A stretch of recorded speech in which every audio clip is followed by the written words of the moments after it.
event of emergency, the escape path marking lights will come on to guide you to the exits.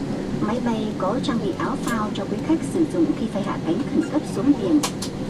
Áo phao được để trong túi phía dưới ghế hoặc ngăn chứa bên cạnh ghế.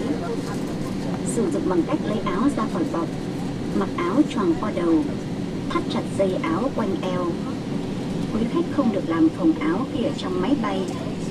Tại cửa thoát hiểm, quý khách làm phồng áo bằng cách giật mạnh thẻ đỏ hoặc thổi vào miệng van. Trên áo phao có đèn và còi để gây sự chú ý trong việc cứu nạn. Trên máy bay có sẵn áo phao. 431